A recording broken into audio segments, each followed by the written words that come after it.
Massive airbag recall involving millions of cars has been publicized for years. Now there's a big push tonight here in the Southland to make sure the drivers with those defective airbags are getting them replaced. Well, Joy Benedict is live in Hollywood to explain Operation Find and Fix. Here she is, Joy.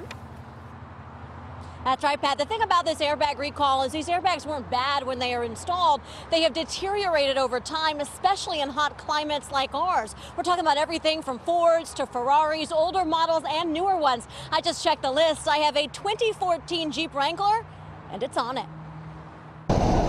There are risks every time we get behind the wheel. But for many drivers, their greatest danger may not be on the roadway, but inside their own car. She was 26 years old when her life was taken from her. Alexander Brangman still has a hard time talking about the crash that killed his daughter, Jewel. She got into a fender bender, a chain collision. She was driving this rented Honda in 2014 when a small accident caused her airbag to deploy, but it didn't save her life. It exploded and killed her.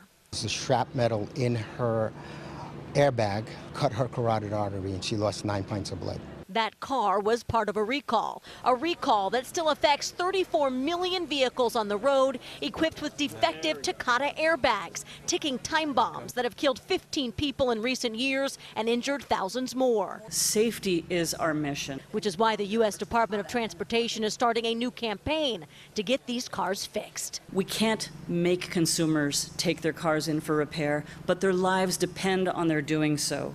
If an airbag deploys properly, it should happen fast, in less than a second, at about 200 miles an hour. Now, if the driver is wearing their seatbelt, as they should be, then the airbag shouldn't even touch their body. The recalled airbags don't deploy, they explode, busting the bag and sending pieces of metal into the car. It was over years of exposure to temperature and humidity that the propellant degraded. Most of the vehicles recalled are older models, but even those made in recent years are affected. And although nothing will bring back his daughter, this father hopes sharing the story of her death will help prevent the suffering of even more families. Don't think that it can't happen to you.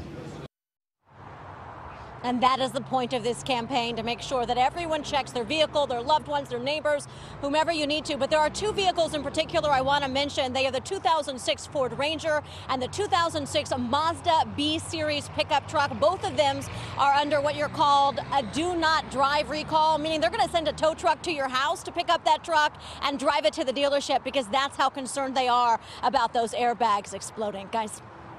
Joy Benedict reporting live for us tonight here on CBS 2 from Hollywood. For more information on the airbag recalls, go to cbsla.com and click the Scene on TV tab.